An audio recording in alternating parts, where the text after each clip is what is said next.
Hello,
good morning.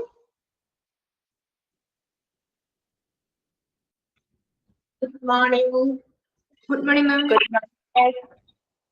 Good morning, ma'am.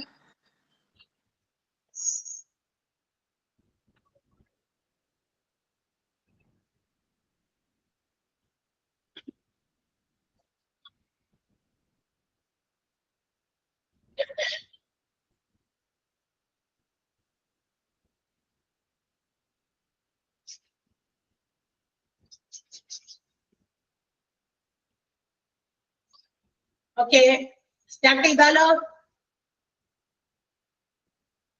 Ready ആണോ? Yes, miss. Yes, ma'am. So yesterday we have started a new chapter, അല്ലേ? In second module. Second module ഇന്നലെ നമ്മൾ ഒരു പുതിയ chapter തുടങ്ങിയിരുന്നു. Pharmacy എന്നാണ് ആ ചാപ്റ്ററിന്റെ പേര്. അതായത് നമ്മളുടെ ഹോസ്പിറ്റലിൽ ഏറ്റവും ഇമ്പോർട്ടന്റ് ആയിട്ട് ഉണ്ടായിരിക്കേണ്ട ഒരു ഡിപ്പാർട്ട്മെന്റ് ആണ് ഫാർമസി. ഫാർമസിയിൽ എല്ലാ തരത്തിലുള്ള drugs, medicines and pharmaceuticals available ആകുന്ന രീതിയിൽ ഫുള്ളി എക്യുപ്ഡ് ആയിരിക്കണം. എന്ന് വെച്ചാൽ എല്ലാ തരത്തിലുള്ള മെഡിസിൻസും അവിടെ അവൈലബിൾ ആയിരിക്കണം. ആൻഡ് എന്തൊക്കെയാണ് ഒരു ഹോസ്പിറ്റൽ ഫാർമസിയിൽ പ്രധാനമായി നടക്കുക എന്നുള്ളത് നമ്മൾ ആ ഇൻട്രൊഡക്ഷന്റെ ഭാഗത്ത് കണ്ടു. ഹോസ്പിറ്റലിൽ വേണ്ട മെഡിസിൻസ് പ്രൊക്യൂർ ചെയ്യുക, സ്റ്റോർ ചെയ്യുക,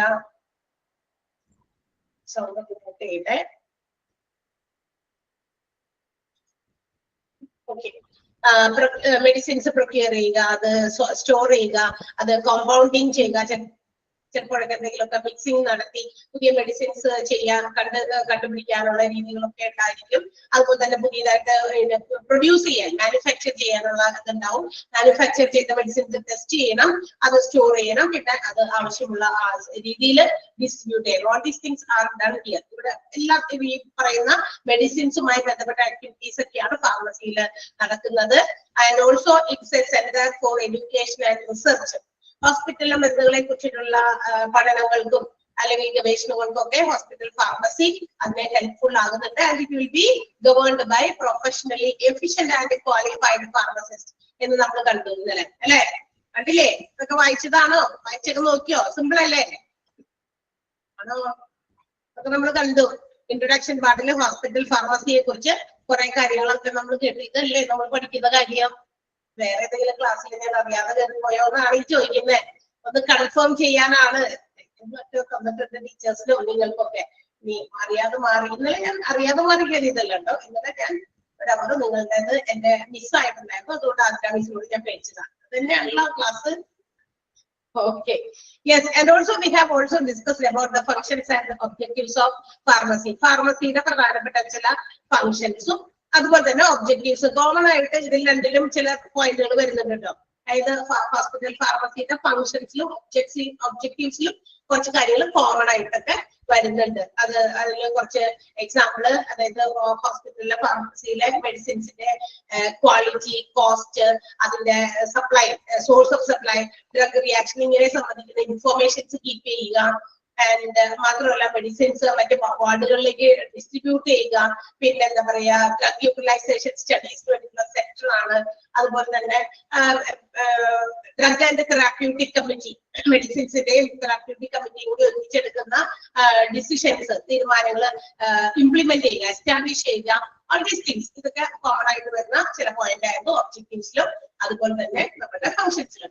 ആൻഡ് ഓൾസോ അതിനുശേഷം നമ്മൾ പറഞ്ഞത് അതിന്റെ ഇൻഫ്രാസ്ട്രക്ചർ, സൗകര്യങ്ങളാണ്. എങ്ങനെയൊക്കെയാണ് ഒരു ഫാർമസിയിലെ പ്രധാനപ്പെട്ട സൗകര്യങ്ങൾ നമ്മൾ ഒരുക്കേണ്ടത്. First of all we know that the hospital pharmacy should be situated in the ground floor or first floor. അല്ലെ, ഒരു ഹോസ്പിറ്റലിന്റെ ഗ്രൗണ്ട് ഫ്ലോറിലോ അല്ലെങ്കിൽ ഫസ്റ്റ് ഫ്ലോറിലോ സൗകര്യം ഉണ്ടെങ്കിൽ ഗ്രൗണ്ട് ഫ്ലോറിൽ തന്നെ, അല്ലെങ്കിൽ ഫസ്റ്റ് ഫ്ലോറിൽ, അങ്ങനെ ഇവിടെ ഏതെങ്കിലും സ്ഥലത്തായിരിക്കണം സിറ്റുവേറ്റ് ചെയ്യേണ്ടത്.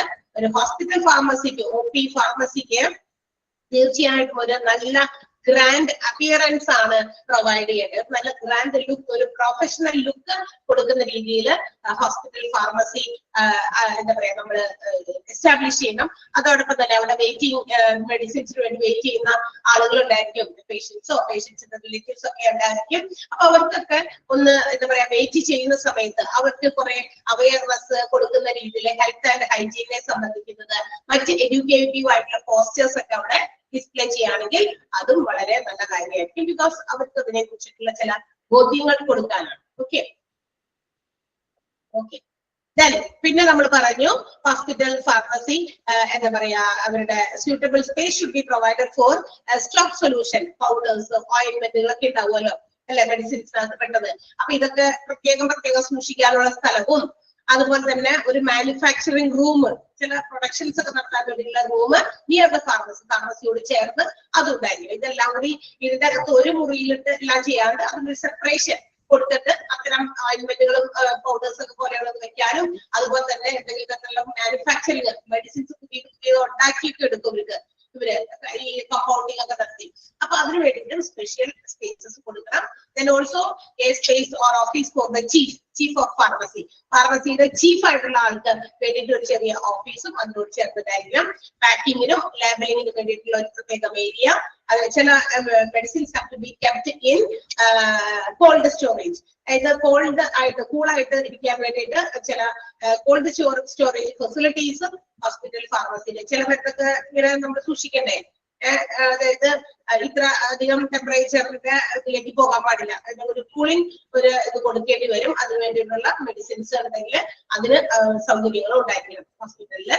പിന്നെ ഒരു റിസർച്ച് വിങ് അതിനോടുണ്ട്, ഫാർമസിയിൽ റിസർച്ച് വിങ്, ചില മരുന്നുകളെ കുറിച്ച് പഠനങ്ങൾ നടത്തി ഗവേഷണങ്ങൾ നടത്താൻ വേണ്ടിയിട്ടായിരിക്കാം. അതിന് ചില ഹോസ്പിറ്റൽസിൽ അങ്ങനെയൊക്കെ ഉണ്ട് അല്ലെ.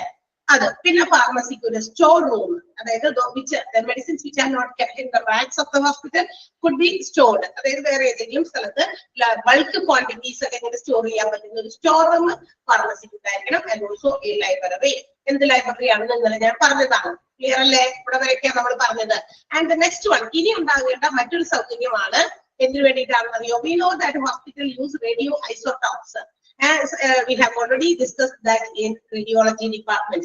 നമ്മുടെ ഡിപ്പാർട്ട്മെന്റ് ഓഫ് ഹോസ്പിറ്റൽ പറഞ്ഞപ്പോ റേഡിയോളജി എന്ന് പറഞ്ഞൊരു കുഞ്ഞ് ഡിപ്പാർട്ട്മെന്റ്, ന്യൂക്ലിയർ മെഡിസിൻ എന്ന് പറയുന്ന ഒരു ഡിപ്പാർട്ട്മെന്റ് ഒക്കെ നമ്മൾ പഠിച്ചു കഴിഞ്ഞിട്ടുണ്ട്. ഓക്കെ, ന്യൂക്ലിയർ മെഡിസിനിൽ അവിടെ എന്താ പറയാ റേഡിയോ ആക്റ്റീവ് ആയിട്ടുള്ള ഐസോടോപ്സ്, ദാറ്റ് മീൻസ് റേസ് ആണ് എക്സ്റേക്ക് വേണ്ടിയും സ്കാനിങ്ങിന് വേണ്ടിയിട്ടുള്ള റേസ് ഒക്കെ ഉപയോഗിക്കുന്നത്. അപ്പം ഇങ്ങനെയുള്ള കാര്യങ്ങളിൽ ചിലപ്പോൾ നമ്മൾ റേഡിയോ ഐസോടോപ്സ് ഒക്കെ സ്റ്റോർ ചെയ്ത് വെച്ചിട്ടുണ്ടായിരിക്കും.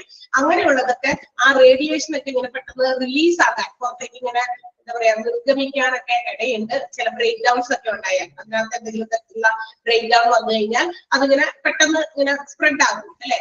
അങ്ങനെ സ്പ്രെഡ് ആകുകയാണെങ്കിൽ അത് എന്താ പറയാ കുറച്ച് ഡേഞ്ചറസ് ആണ്. സോ ടു അവോയ്ഡ് ദിസ്, അങ്ങനെ അത് അത്തരം ബ്രേക്ക് ഡൗൺസ് ഒക്കെ ഉണ്ടാകുമ്പോൾ ഈ റേഡിയേഷൻ റിലീസ് ആയി പോയി കഴിഞ്ഞാൽ അതിനകത്തുള്ള chemical content may cos dangerous, അവിടെയുള്ള ആളുകൾക്കൊക്കെ പലതരത്തിലുള്ള അപകടങ്ങൾക്ക് കാരണമാകാം. സോ ദാറ്റ് അതുകൊണ്ട് എന്ത് ചെയ്യണം, ഈ മെഡിസിൻസ് ഒക്കെ ഇമേജിംഗ് ടെസ്റ്റ്, ഇമേജിംഗ് ട്രീറ്റ്മെന്റിന് വേണ്ടി ഉപയോഗിക്കുന്ന മെഡിസിൻസ് ആണ്. ഇറ്റ് ഷുഡ് ബി സ്റ്റോർഡ്, ഇങ്ങനെയുള്ള എല്ലാ റേഡിയോ ആക്റ്റീവ് ആയിട്ടുള്ള ഐസോടോപ്സും should be stored in secure ആയിട്ടുള്ള പ്ലേസിൽ സൂക്ഷിക്കണം. If they are not in use, അതായത് നമ്മൾ ഉപയോഗിക്കാതിരിക്കുന്ന സമയത്തൊക്കെ വളരെ സേഫ് ആൻഡ് സെക്യൂർ ആയിട്ട് ലോക്ക് ചെയ്തോ അങ്ങനെയുള്ള സാഹചര്യത്തിലൊക്കെ ഉപയോഗിക്കണം. ഇപ്പൊ നമ്മളത് സ്റ്റോർ ചെയ്യുന്നത് ലാബിലോ ലബോറട്ടറിയിലൊക്കെ ആണെങ്കിൽ ലാബ് എന്ത് ചെയ്തോളണം, അടച്ചിട്ടിരിക്കണം. അത് അവിടെ ഉപയോഗിക്കുന്നില്ല എങ്കിൽ, ഉപയോഗശൂന്യമായി കിടക്കുന്ന സമയത്ത് always that laboratory should be locked, അത് ലോക്ക്ഡ് കണ്ടീഷൻസിലായിരിക്കണം. ഇനി സ്റ്റോർ ചെയ്യുന്നത് റെഫ്രിജറേറ്റേഴ്സിലോ അങ്ങനെയുള്ള ഫ്രീസേഴ്സിലോ ഒക്കെ ആണെങ്കിൽ, ചിലപ്പോ ഈ ഫ്രീസറോ അല്ലെങ്കിൽ ഈ സ്റ്റോറേജ് ഇത്തരം കോൾഡ് സ്റ്റോറേജ് ഫെസിലിറ്റി ഒക്കെ ചിലപ്പോൾ നമ്മൾ നടക്കുന്ന വഴിയിലോ ഒക്കെ ആണെങ്കിലും അത്തരം സന്ദർഭങ്ങളിൽ റെഫ്രിജറേറ്ററോ അല്ലെങ്കിൽ ഇതുപോലുള്ള ഫ്രീസേഴ്സോ should be always seen as locked, എപ്പോഴും ലോക്ക് ചെയ്ത് തന്നെ കാണപ്പെടാൻ പാടുള്ളൂ. ഉപയോഗിക്കാതിരിക്കുന്ന സമയത്തെല്ലാം ഇത് ലോക്ക്ഡൌൺ ആയിരിക്കണം എന്ന് കൺഫേം ചെയ്യണം. ഓക്കെ, അത് ഒരു എന്താ പറയാ ഫാർമസിയുടെ അകത്തുള്ള ആളുകൾ അതൊക്കെ ശ്രദ്ധിക്കണം എന്നാണ്. ക്ലിയർ ആയോ? ഇൻഫ്രാസ്ട്രക്ചർ മുഴുവൻ വ്യക്തമായോ? പ്രധാനമായിട്ടും അടിസ്ഥാന സൗകര്യങ്ങൾ 10 കാര്യങ്ങളാണ് അടിസ്ഥാന സൗകര്യങ്ങൾ പറഞ്ഞിരിക്കുന്നത്. ഒന്ന്, എവിടെയായിരിക്കണം ഹോസ്പിറ്റൽ ഫാർമസി എന്ന് പറഞ്ഞിരിക്കുന്നു. പിന്നെ ഓരോന്നിനും പ്രത്യേക കാര്യങ്ങൾ, OP ഫാർമസിക്ക് ഒരു നല്ല ഗ്രാൻഡ് അപ്പിയറൻസ് കൊടുക്കണം. അതുപോലെ തന്നെ അവിടെ ഇരിക്കുന്ന വെയിറ്റിംഗിന് മെഡിസിൻസിന് വേണ്ടി വെയിറ്റ് ചെയ്യുന്ന ആളുകൾക്ക് എഡ്യൂക്കേറ്റീവ് ആയിട്ടുള്ള പോസ്റ്റേഴ്സ്, അതുപോലെ തന്നെ എന്താ പറയാ ഹെൽത്ത് ആൻഡ് ഹൈജീനെ സംബന്ധിക്കുന്ന വായിക്കാൻ പറ്റിയ പുസ്തകങ്ങളോ അല്ലെങ്കിൽ അത് തന്നെ വീഡിയോസ് ആയിട്ടോ ഒക്കെ ഉണ്ടെങ്കിൽ അങ്ങനത്തെ അവൈലബിൾ ആയിട്ടുള്ള ഇൻഫോർമേഷൻസ് ആളുകളിലേക്ക് എത്തിക്കാൻ അതൊക്കെ ഡിസ്പ്ലേ ചെയ്തുകൊണ്ടിരിക്കുക. TV കൂടെ ആണെങ്കിൽ അത്, അല്ലെങ്കിൽ പോസ്റ്റേഴ്സ് ആണെങ്കിൽ അങ്ങനെ. പിന്നെ ചീഫിന് ഇരിക്കാനുള്ള ഒരു ഓഫീസ് വേണം, പാക്കിംഗ് ആൻഡ് ലേബൽ ഏരിയ വേണം, കോൾഡ് സ്റ്റോറേജ് ഏരിയ വേണം, റിസർച്ച് വിംഗ് വേണം, ഫാർമസിക്ക് ഒരു സ്റ്റോർ റൂം വേണം, ഒരു ലൈബ്രറി വേണം. റേഡിയോ ഐസോടോപ്സ് പോലെയുള്ള റേഡിയോ ആക്റ്റീവ് ഐസോടോപ്സിനെ സ്റ്റോർ ചെയ്ത് സെക്യൂർ ആക്കാൻ, when they are not in use, ഉപയോഗിക്കുന്ന സമയത്തല്ല, ഇതിങ്ങനെ സെക്യൂർ ആക്കി വയ്ക്കും. ചിലപ്പോഴൊക്കെ പെട്ടെന്ന് എന്തെങ്കിലും തരത്തിലുള്ള ബ്രേക്ക് ഡൗൺസ് ഉണ്ടാകും. ഇതിങ്ങനെ കെമിക്കൽ കണ്ടന്റുകൾ മുഴുവൻ ഇങ്ങനെ സ്പ്രെഡ് ആകും അല്ലെ. സ്പ്രെഡ് ആയാൽ അത് കോസസ് മോർ ഡേഞ്ചറസ്, അതായത് കൂടുതൽ അപകടങ്ങളിലേക്ക് കാരണമാകും. അതില്ലാതിരിക്കാനാണ് ഇങ്ങനെ സ്റ്റോർ ചെയ്യുമ്പോൾ ലോക്ക് ചെയ്ത് ആ ലാബിലാണ് സൂക്ഷിക്കുന്നത്, ലാബ് ലോക്ക് ചെയ്തിടുക. റെഫ്രിജറേറ്ററിലോ ഫ്രീസേഴ്സിലാണോ ഉപയോഗിച്ച് വെച്ചിരിക്കുന്നെങ്കിൽ അത് ലോക്ക് ചെയ്തിരിക്കണം. ക്ലിയർ ആണോ? അപ്പൊ ആ ഒരു 10ാമത്തെ പോയിന്റ് ഫുള്ളും അങ്ങോട്ട് അണ്ടർലൈൻ ചെയ്യണം കേട്ടോ. മീൻസ് അതിനകത്ത് കുറച്ച് കാര്യങ്ങളൊക്കെ എങ്ങനെയാണ് റേഡിയോ ഐസോടോപ്സ് നമ്മൾ സെക്യൂർ ആക്കേണ്ടത്, സേഫ് ആക്കേണ്ടത് എന്നതിനെ കുറിച്ചിട്ടാണ് പറഞ്ഞിരിക്കുന്നത്. ക്ലിയർ ആയോ? എനിബഡി? ആർക്കെങ്കിലും മനസ്സിലാവാത്തുണ്ടെങ്കിൽ വേഗം പറയാം. ഉണ്ടോ? Is it clear? ഇൻഫ്രാസ്ട്രക്ചർ മുഴുവൻ മനസ്സിലായോ? ഇതൊരു റെസ്പോൺസ് ഇല്ല പിള്ളേരെ, എന്ത് പറ്റി? കേട്ടല്ലേ ഞാൻ പറയുന്നതൊന്നും?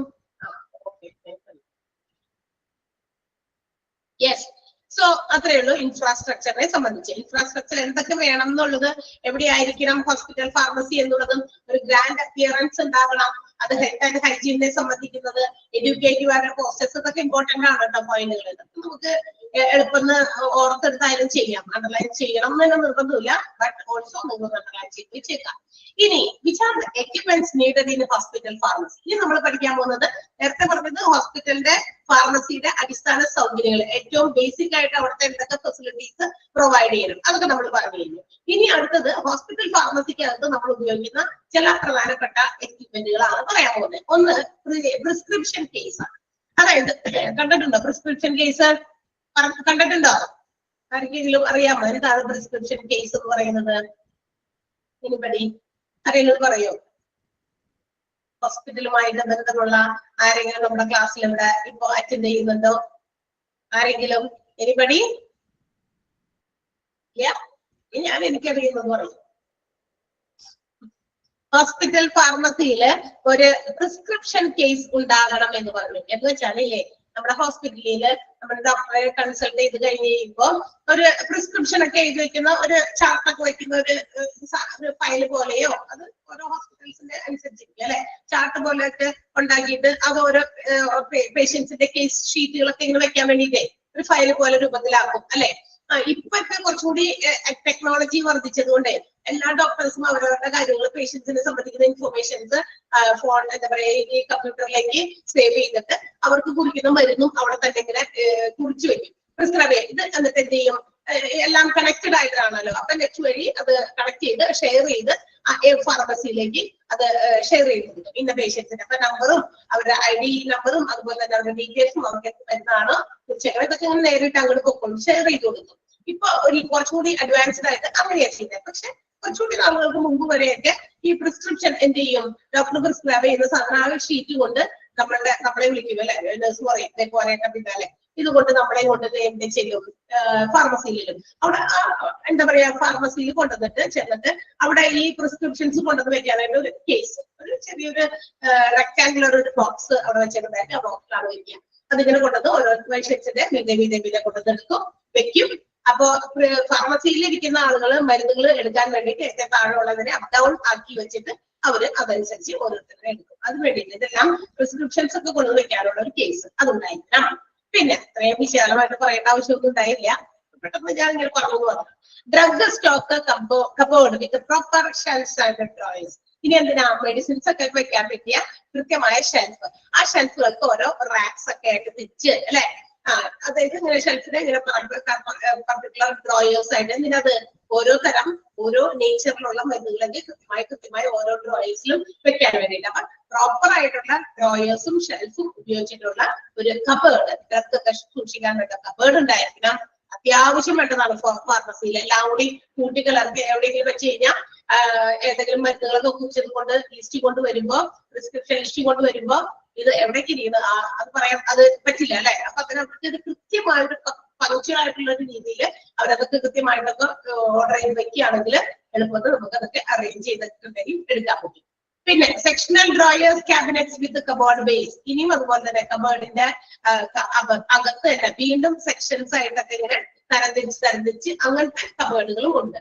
ഇങ്ങനെ ഒരു കബേർഡിന്റെ അതിന്റെ ഉള്ളിലും വീണ്ടും സബ് ഡിവൈഡ് ചെയ്തിട്ടുള്ള സെക്ഷണൽ ഡ്രോയേഴ്സ് ക്യാബിനറ്റ്. നിങ്ങൾ എന്താ പറയാ നമ്മള് ലുലുലൊക്കെ പോയിട്ടില്ലേ, വലിയ സൂപ്പർ മാർക്കറ്റ്സിൽ പോയി കഴിഞ്ഞാലില്ലേ അവര് നമ്മൾ ക്യാഷ് കളക്ട് ചെയ്യുമ്പോൾ ഒന്ന് ശ്രദ്ധിച്ചിട്ടുണ്ടോ, അവരുടെ ആ ക്യാഷിന്റെ ആ ഒരു ബോക്സിനെ ഒന്ന് ശ്രദ്ധിച്ചിട്ടുണ്ടോ? ആ ഡ്രോയർ വലിച്ചു കഴിയുമ്പോ you can see some sections, കുറെ സെക്ഷൻസ് ആയിട്ട് ഡിവൈഡ് ചെയ്തിട്ടുണ്ട് അല്ലെ. കോയിൻസ് തന്നെ 5-ന്റെ 10-ന്റെ, പിന്നെ നോട്ട്സും ഓരോന്നും സെപ്പറേറ്റ് ഇടാനായിട്ട് എന്താ പറയാ 10-ന്റെ 20-ന്റെ അതുപോലെ 50-ന്റെ അങ്ങനെ ഓരോന്നും സബ് ഡിവൈഡ് ചെയ്ത് ഇടാൻ പറ്റിയ ഓരോ ചെറിയ എന്താ പറയാ കൗണ്ടേഴ്സ് ഉള്ളിലുള്ള ക്യാബിനറ്റുകളും ഉണ്ടാകും അല്ലെ. അതുപോലെ ഫാർമസിക്കകത്തുണ്ട്. കാരണം നമുക്ക് ഓരോ മെഡിസിൻസ് ഒരേ നേച്ചറിലുള്ളത് ഇടാൻ വേണ്ടിയില്ല. ഇതൊക്കെ എളുപ്പത്തിനാണ് എടുക്കുമ്പോൾ നമുക്ക് എളുപ്പമാകാൻ വേണ്ടിയില്ല. Sectional drawers cabinets with cupboard base. പിന്നെ work tables and counters for regular dispensing. ഉള്ള മരുന്നൊക്കെ എടുത്തിട്ട് ആളുകൾക്ക് കൊടുക്കാൻ വേണ്ടിയിട്ട് അതിനൊരു ടേബിൾ അവിടെ വെച്ചിട്ട് അവർക്ക് എന്ത് ചെയ്യണം, ഈ എന്താ പറയാ മെഡിസിൻസ് ഒക്കെ ഇട്ട് ലേബൽ ചെയ്ത് പാക്കറ്റിലൊക്കെ ആയിട്ട് കൊടുക്കണം അല്ലെ. പിന്നെ അതുപോലെ തന്നെ അതിന് വേണ്ടിയിട്ട് ഓരോ കൗണ്ടേഴ്സ്, നമുക്കറിയാലോ ഓരോ കൗണ്ടേഴ്സ് മെഡിസിൻ സപ്ലൈ ചെയ്യുന്ന കൗണ്ടേഴ്സ് ഇപ്പൊ 1-2 ഒക്കെ ഉണ്ടായിരിക്കും. ആ കൗണ്ടറിന്റെ അവിടെ അതുപോലെ അവർക്ക് ജോലി ചെയ്യാൻ പറ്റിയ ടേബിൾ കൃത്യമായിട്ട് ഉണ്ടായിരിക്കണം. ടേബിൾ ഇല്ലാതെ വെറുതെ കൈ പിടിച്ചു കൊടുക്കാനല്ല. കാരണം മെഡിസിൻസ് കൃത്യമായി ക്രോസ് ചെക്ക് ചെയ്ത് മെഡിസിൻ ആ റാക്കിൽ നിന്ന് ഒരു ഫാർമസിസ്റ്റുകൾ എടുക്കും, അതെടുത്തിട്ട് ഇവിടെ കൊണ്ടുവന്ന് ടേബിളിൽ വെക്കും, കൃത്യമായി കവറിലിട്ടിട്ട് വെക്കും. പക്ഷെ പിന്നീട് അത് ഇടുന്നതിന് മുമ്പ് തന്നെ വീണ്ടും ക്രോസ് ചെക്ക് ചെയ്യും. ആ പേരൊക്കെ കൃത്യമായിട്ട് അതാത് മെഡിസിൻ ആണോ ആ പാക്കറ്റിനകത്തുള്ളത് എന്നൊക്കെ അറിയാൻ വേണ്ടിയിട്ട്. ഓക്കെ, അപ്പൊ അതൊക്കെ ചെയ്യുന്നതിന് വേണ്ടിയിട്ട് ഒരു ടേബിൾ ഉണ്ടായിരിക്കണം, അത് തീർച്ചയായിട്ടും ഉണ്ടാവണം. പിന്നെ സിങ്ക് വിത്ത് ഡ്രെയിൻ ബോർഡ്. സിങ്ക് എന്താ, എന്തെങ്കിലുമൊക്കെ വസ്തുക്കളൊക്കെ എന്തെങ്കിലും കഴുകാനൊക്കെ ഉണ്ടെങ്കിൽ ആ കഴുകി അതിന് എന്താ പറയുക വെള്ളമൊക്കെ ഇങ്ങനെ താഴേക്ക് പോകാൻ പറ്റിയ ഒരു ഡ്രെയിൻ ബോർഡ് അടക്കം. വെള്ളം അരിച്ചു പോകൂലേ, അതായത് വെള്ളം അവിടെ തങ്ങിയപ്പോ നമ്മൾ ഏതെങ്കിലും ഒരു യൂട്ടൻസിൽ ഒരു പാത്രം കഴുകി എന്തെങ്കിലും ഒരു സാധനം, ഇപ്പൊ ആർക്കെങ്കിലും അവിടെ എന്താ പറയാ മെഡിസിൻ വാങ്ങിക്കാൻ നമുക്ക് അപ്പൊ തന്നെ ചിലപ്പോൾ ചില മെഡിസിൻസ് കൊടുക്കേണ്ടി വരും. അത് കൊടുത്തിട്ട് ആ ഗ്ലാസ് വെള്ളത്തിലായിരിക്കും കൊടുക്കുക. ആ വെള്ളം കൊടുത്തു കഴിഞ്ഞാൽ അത് കുടിച്ച് കഴിയുമ്പോൾ ആ ഗ്ലാസ് ഒന്ന് കഴുകി കമ്മ്യൂണിറ്റ് ചെയ്യുന്നത്. അപ്പൊ അതിനൊരു ഡ്രെയിൻ ബോർഡ് ആ സിങ്കുമ്പോൾ തന്നെ ഉണ്ടെങ്കിൽ അതങ്ങനെ നമുക്ക് അപ് ഡൗൺ ആയിട്ട് വെച്ച് കഴിഞ്ഞാൽ വെള്ളം പോയിക്കോളും. അപ്പൊ അതിന് വേണ്ടി ഡ്രെയിൻ ബോർഡും ഉണ്ടായിരിക്കണം. Cabinet to store mortar and pestles. എന്താണ് മോർട്ടർ ആൻഡ് പെസ്റ്റിൽസ്? കണ്ടിട്ടുണ്ടോ? നമ്മുടെ വീട്ടിലുണ്ട് കേട്ടാ. മോർട്ടർ ആൻഡ് പെസ്റ്റിൽസ് എന്താണ് അറിയാമോ ആർക്കെങ്കിലും? അറിയോ? മോർട്ടർ ആൻഡ് പെസ്റ്റിൽസ് എന്ന് പറഞ്ഞാലേ നമ്മുടെ വീട്ടിൽ ഉള്ളിയൊക്കെ ചതയ്ക്കുന്ന ഒരു സാധനമില്ലേ? പണ്ട് നമ്മുടെ വീട്ടില് ഉരലും ഉലക്കയും അല്ലെ, ഉരലും ഉലക്കയും വെച്ച് ചെയ്തിരുന്ന സാധനത്തിന്റെ ഷേപ്പ് ഒക്കെ കുറച്ച് കുറഞ്ഞ് അതിന്റെ ഒരു മിനിയേച്ചർ രൂപമായിട്ട് നമ്മുടെ അടുക്കളയുടെ എവിടെയെങ്കിലും മൂലത്തിരിക്കേണ്ടാവും ഉള്ളിയൊക്കെ ചതയ്ക്കാൻ അല്ലെ. എന്നിട്ട് അത് മോർട്ടറും പെസ്റ്റിൽസും ആണ് കേട്ടോ. ആ സാധനം അതിനകത്ത് ചതയ്ക്കുന്നത് മോർട്ടറും പെസ്റ്റിൽസും. അതും നമ്മുടെ ഹോസ്പിറ്റലിന്റെ ഫാർമസിയിലുണ്ട്. ചിലപ്പോഴൊക്കെ ചില മരുന്നുകളൊക്കെ നമ്മൾ നേരത്തെ പറഞ്ഞില്ലേ, കോമ്പൗണ്ട് ചെയ്യാനോ അല്ലെങ്കിൽ സൊല്യൂഷൻ ആക്കാനോ അങ്ങനെ എന്താ പറയാ അലിയിപ്പിക്കാനൊക്കെ എന്തെങ്കിലും സാധനത്തിൽ ഇപ്പൊ ഒരു ഗുളിക പൊടിച്ച് അത് ഏതെങ്കിലും മെഡിസിൻ അലിയിക്കണം അങ്ങനെയൊക്കെ അതിനൊക്കെ വേണ്ടിയിട്ടൊക്കെയാണ്. ഇതൊക്കെയുള്ള മോർട്ടർ ആൻഡ് പെസ്റ്റിൽസ് വേണം. Cupboard for glass utensils, flask, funnels and beaker. ബീക്കറോ ഫണലോ, ഫണലൊക്കെ അറിയാല, ടെസ്റ്റ് ട്യൂബ് ഫണലൊക്കെ നമ്മൾ ചെറിയ ക്ലാസ്സുകളൊക്കെ പഠിച്ചിട്ടുണ്ട്. പിന്നെ പല പാത്രങ്ങള്, ഗ്ലാസ് പാത്രങ്ങൾ, ചില്ലിന്റെ പാത്രങ്ങൾ, ഫ്ലാസ്ക്, ഇതൊക്കെ വെക്കാനുള്ള ഒരു കബോർഡ്. അങ്ങനത്തെ ഗ്ലാസ് ഐറ്റംസ് ഒക്കെ കൂടി ബാക്കിയുള്ള സാധനങ്ങളുടെ ഇടയിൽ കൊണ്ടുപോയി വെച്ചാൽ പെട്ടെന്നൊക്കെ കൈതട്ടി താഴെ വീണ് പൊട്ടാനായിട്ട് സാധ്യത, പൊട്ടിപ്പോകാൻ സാധ്യത. ഇച്ചിരി വാല്യൂബിൾ ആയിട്ടുള്ള സാധനങ്ങളൊക്കെ ആയിരിക്കാം ചിലപ്പോഴതൊക്കെ. സോ അതൊക്കെ നമ്മളുടെ ചെലവ് വർദ്ധിപ്പിക്കും. അപ്പൊ അതൊക്കെ ഹാൻഡിൽ വിത്ത് കെയറിന് വേണ്ടിയിട്ട് അതിന്റെ സ്പെഷ്യൽ ഒരു കബേർഡ് ഉണ്ടായിരിക്കണം. Refrigerators of suitable capacity. ആവശ്യത്തിന് കപ്പാസിറ്റി ഉള്ള, വലിയ ഫ്രീസിംഗ് ഒന്നും നടത്തേണ്ട ആവശ്യമില്ല. ചില മരുന്നുകൾ നമുക്ക് ഒരു കോൾഡ് സ്റ്റോറേജ് ഇത്ര ഡിഗ്രി സെൽഷ്യസിലൊക്കെ സൂക്ഷിക്കേണ്ടി വരും. അപ്പൊ അതിന് വേണ്ടിയിട്ടുള്ള ഒരു ആവശ്യത്തിന് കപ്പാസിറ്റി ഉള്ള ഒരു റെഫ്രിജറേറ്റർ അല്ലെങ്കിൽ റെഫ്രിജറേറ്റേഴ്സ്, അത് അവിടുത്തെ ഹോസ്പിറ്റലിന്റെ സൈസ് അനുസരിച്ചിരിക്കും എത്ര എണ്ണം വേണമെന്നുള്ളതൊക്കെ അതനുസരിച്ച് അത് ഉണ്ടായിരിക്കണം. പിന്നെ നാർക്കോട്ടിക് സേഫ് വിത്ത് സെപ്പറേറ്റ് ലോക്ക്ഡ് ഡ്രോയേഴ്സ്. നാർക്കോട്ടിക് ഐറ്റങ്ങൾ അല്ലെ, മരുന്നുകൾ പോലെയുള്ള അനസ്തേഷ്യൊക്കെ കൊടുക്കുന്നതിന് വേണ്ടിയുള്ള സാധനങ്ങളൊക്കെ ഇല്ലേ, അപ്പൊ അതൊക്കെ സേഫ് ആയിട്ടുള്ള സ്ഥലത്ത് സൂക്ഷിക്കണം. അപ്പൊ അതിന് വേണ്ടിയിട്ട് സെപ്പറേറ്റ് ആയിട്ടുള്ള ലോക്ക്ഡ് ആയിട്ടുള്ള ഡ്രോയേഴ്സ്, ലോക്കൊക്കെ ഉള്ള ഡ്രോയർ തന്നെ വേണം. എടുത്ത് നമുക്ക് എപ്പോഴെപ്പോഴും ഹാൻഡിൽ ചെയ്യേണ്ട സാധനമല്ല. പിന്നെ office desk with telephone connection and file cabinet. ഫയലുകൾ വെക്കാനും അതുപോലെ തന്നെ ഫോൺ ഒക്കെ ചെയ്യാനും ഒക്കെ വേണ്ടിയിട്ട് ഒരു ഫോൺ കണക്ഷനുള്ള, ടെലിഫോൺ കണക്ഷനുള്ള ഒരു ഓഫീസ് ഡെസ്ക്.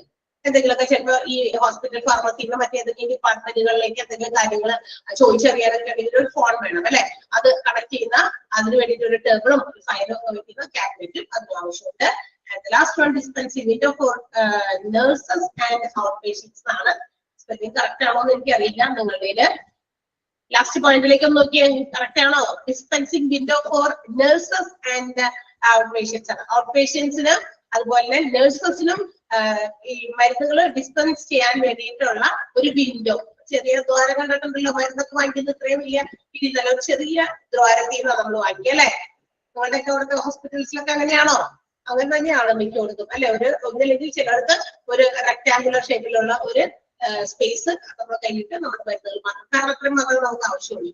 അതുപോലെ തന്നെ ചിലർക്ക് ഇങ്ങനെ ഒരു സെമി സർക്കിൾ ഷേപ്പിലായിരിക്കും ആ ഒരു വിൻഡോ ഉണ്ടാകുക. അപ്പൊ അതിന് വേണ്ടിയിട്ടുള്ള ഒരു വിൻഡോ, അത് നഴ്സസ് ആൻഡ് ഔട്ട് പേഷ്യൻസ് എന്നാണ്. സ്പെല്ലിംഗ് ഒന്ന് ചെറുതായിട്ട് മാറിപ്പോയത്. NURSES. സ്പെല്ലിംഗ് ഒന്ന് സ്ട്രൈക്ക് ചെയ്തിട്ട് തിരുത്തി എഴുതാമോ? വെട്ടിക്കളഞ്ഞിട്ട് ആ സ്പെല്ലിംഗ് ഒന്ന് കറക്റ്റ് ചെയ്യുക. നഴ്സസ് എന്നാണ്. നഴ്സസിനും ഔട്ട് പേഷ്യൻസിനും മരുന്നുകൾ ഡിസ്പെൻസ് ചെയ്യാം. ഈ നഴ്സസിന് എന്തുകൊണ്ടാണ് ഇന്നലെ പറഞ്ഞിട്ടാ? നഴ്സസിന് എങ്ങനെയാ? നഴ്സസ് എവിടേക്കാ കൊണ്ടുപോകണേ? കറക്റ്റ് ആണോ? എന്റെ ടെക്സ്റ്റ് ആണ്, അത് ചിലപ്പോ നേരത്തെ പഴയ ടെക്സ്റ്റ് ആകാം. ഓക്കെ, എന്നാ നോ ഇഷ്യൂ. കറക്റ്റ് ആണെങ്കിൽ അങ്ങനെ തന്നെ കിടക്കട്ടെ, നിങ്ങൾക്ക് യാതൊരു കുഴപ്പമില്ല. എന്താ ഇന്നലെ പറഞ്ഞല്ലോ, നഴ്സസിന് എന്തിനാ ഇവിടെ മെഡിസിൻ ഡിസ്പെൻസ് ചെയ്യുന്ന ഈ വിൻഡോ കൂടി? നഴ്സസിന് കഴിക്കാനാണോ? ആണോ?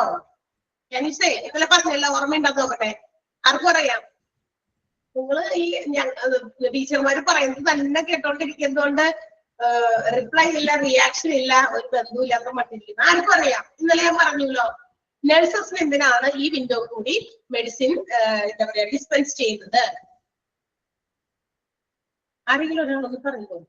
സ്ഥിരമായ ശബ്ദം ഞാൻ കേൾക്കട്ടെ. ആർക്കും പറയാൻ പറ്റില്ല? ഒരു ചോദ്യം ഇത്ര നേരം കിടന്ന് അരമണിക്കൂർ ഞാൻ കിടന്നിങ്ങനെ പറഞ്ഞിട്ട് ഇന്നലെ 1 മണിക്കൂറിനിടയിൽ എവിടെയോ ഞാൻ ആ കാര്യങ്ങൾ പറഞ്ഞിട്ടുണ്ടായിരുന്നു. അതൊന്ന് ആർക്കും ധൈര്യമില്ലാഞ്ഞിട്ടാണോ പറയാൻ? തെറ്റിപ്പോയാലെന്ന് വെച്ചാൽ തെറ്റൊന്നും പ്രശ്നമൊന്നുമില്ല. തെറ്റുകൾ വരും, മനുഷ്യനാണ്. തെറ്റ് വരുത്തുന്ന ഏക ആളുകള് മനുഷ്യന്മാരാണ് ഇപ്പോൾ തന്നെ. തെറ്റുകൾ ചെയ്യും, പക്ഷെ അത് തിരുത്താനുള്ളതാണ്. പറയും ആരെങ്കിലും. ഈ പേര് വിളിക്കണം. ഞാനിവിടെ വന്നിരിക്കുന്ന ആളുകളിൽ നിന്ന് പേര് വിളിച്ച ഒരാളെ കൊണ്ട് പറയിക്കണം. അതിന് ഭേദം ആരെങ്കിലും ഒരാൾ പറഞ്ഞ പോലെ. അറിയാമോ എനിബഡി? അത് തന്നെ, അതെ. ഷംന പറഞ്ഞു. ഒന്ന് സൗണ്ട് ഓൺ ആക്കിയിട്ടുണ്ടായിരുന്നു ഞാൻ. ഷംന ഒന്ന് പറഞ്ഞു ഓർക്കെ. ഒന്ന് സൗണ്ട് കേട്ടോട്ടെ. ഞാൻ ഇടയ്ക്ക് ഓരോ ദിവസം ഓരോരുത്തരെ പേര് വിളിച്ച് പരിചയപ്പെടും.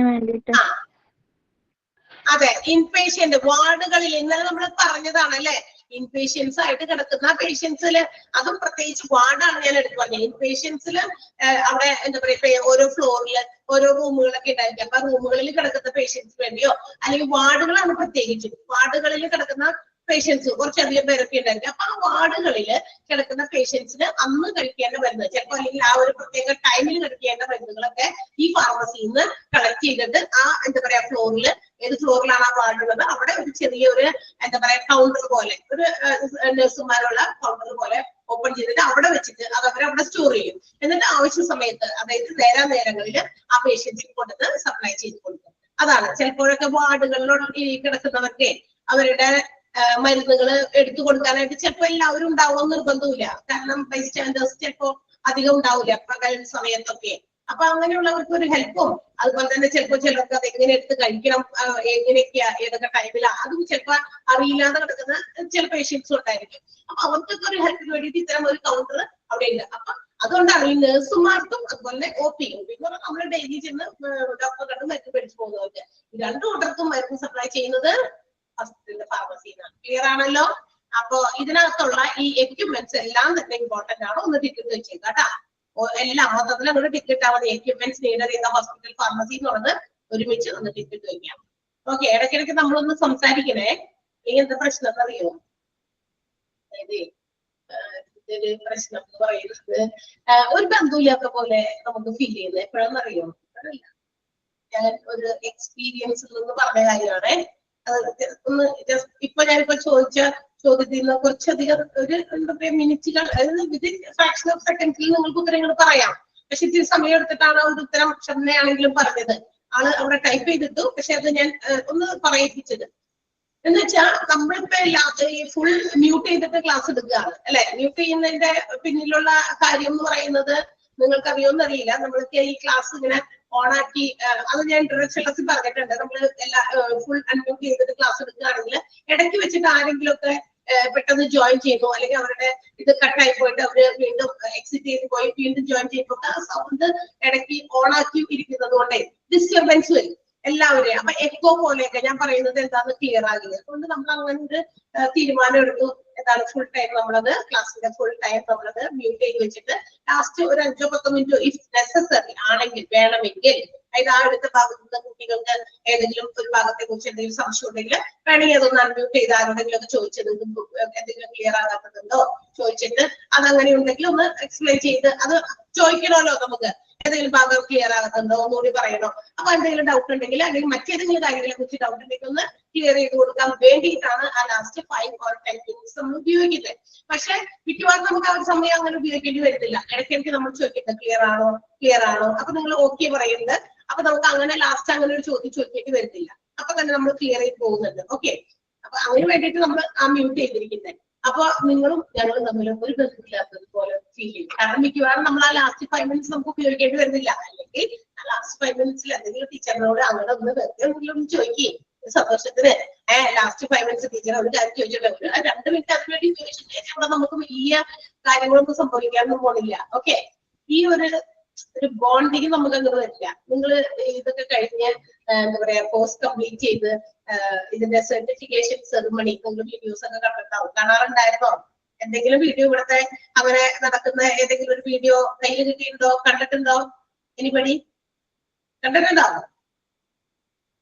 വാട്സറിയുടെ ഉണ്ട്. ഓക്കെ, അനക അവിടെ കുറെ പേര് കണ്ടവരുണ്ട്. ഓക്കെ, അപ്പൊ അങ്ങനെ കണ്ടിട്ടുണ്ട്. അപ്പൊ ഈ കണ്ടപ്പോ നമുക്ക് എന്താണെന്നറിയോ, ആ വീഡിയോസില് നമുക്ക് ഇതിങ്ങനെ ചെയ്യും. നമ്മൾ ഓരോ ബാച്ച് തരുമ്പോഴും അവർക്ക് സർട്ടിഫിക്കേഷൻ സെറമണി നമുക്ക് ഭയങ്കര ഗ്രാൻഡ് ഒക്കെ ആയിട്ട് നടത്തുമ്പോ നിങ്ങളിവിടെ വരും.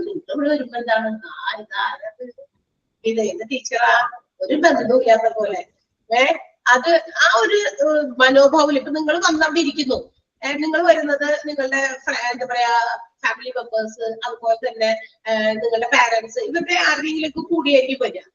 ഈ വന്നിരിക്കുന്നതില് ഞാൻ പഠിപ്പിച്ച കുട്ടി ഏതാണ്, ഇതിലെ കുട്ടി ആരാ, കുട്ടിയുടെ കൂടെ വന്നിരിക്കുന്ന ആളാരാ, we cannot understand, we cannot recognise, because നമ്മൾ ഇങ്ങനെ ക്യാമറ ഒക്കെ ഓഫ് ചെയ്ത് വെച്ചിരിക്കണം. പക്ഷേ ഒരു കാര്യം അവിടെ ഉണ്ട്, എന്ത്, ഈ ക്യാമറ ഓഫ് ചെയ്യാതെ 1 മണിക്കൂർ ഇരുന്ന് സംസാരിക്കുന്ന നിങ്ങളുടെ മുമ്പിലിരിക്കുന്ന ടീച്ചർമാരോട് ഇരുന്നില്ലേ, നിങ്ങൾക്ക് അവരെ കാണാമല്ലോ, കാണാൻ പാടില്ലേ?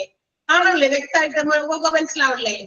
ഇച്ചിരി വേരിയേഷൻ ഒക്കെ ചിലപ്പോ അവിടെ വരുമ്പോ വരും. കാരണം ഇതിപ്പോ നമ്മളിങ്ങനെ എല്ലാവരും ഒരേപോലെ കോട്ടൊക്കെ ഇട്ടിങ്ങനെ ഇരിക്കുന്നത് കൊണ്ട് അത്ര വലിയ കാര്യം മനസ്സിലാവില്ല. പക്ഷേ എങ്കിലും വരുമ്പോ എങ്ങനെയായാലും എന്തെങ്കിലും ഒരു പോയിന്റ് ഓഫ് വ്യൂവിൽ നിങ്ങൾക്ക് അവരെ എന്താ പറയാ റെക്കഗ്നൈസ് ചെയ്യാൻ പറ്റും. എന്റെയൊക്കെ പ്രത്യേകിച്ച് എന്റെ ഒരു സൗണ്ട് എവിടെയെങ്കിലും കേട്ടാൽ നിങ്ങൾക്ക് മനസ്സിലാവും ഇത് ടീച്ചറാണ്. ചിലരൊക്കെ മേക്കൗട്ട് ചെയ്യാൻ ഇത്തിരി ബുദ്ധിമുട്ടുണ്ട്, എങ്കിലും ആ സ്റ്റൈലിലേക്ക് വരുമ്പോൾ നമ്മൾ വേറെ വേഷവിധാനത്തിലൊക്കെ വരുമ്പോ ഇച്ചിരി കൂടിയൊക്കെ വേറെ ആയിട്ട് തോന്നും.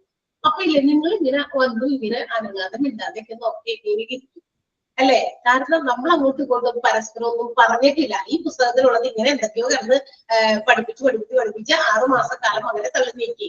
നമ്മൾ തമ്മിൽ ഒരു ഐക്യമില്ല, ഒരു ബന്ധമില്ല, ഒരു ബോണ്ടിങ് ഇല്ലാത്തൊരു ഫീല് അത് എനിക്ക് ഭയങ്കരമായിട്ട് ഫീൽ ചെയ്യുന്നുണ്ട്.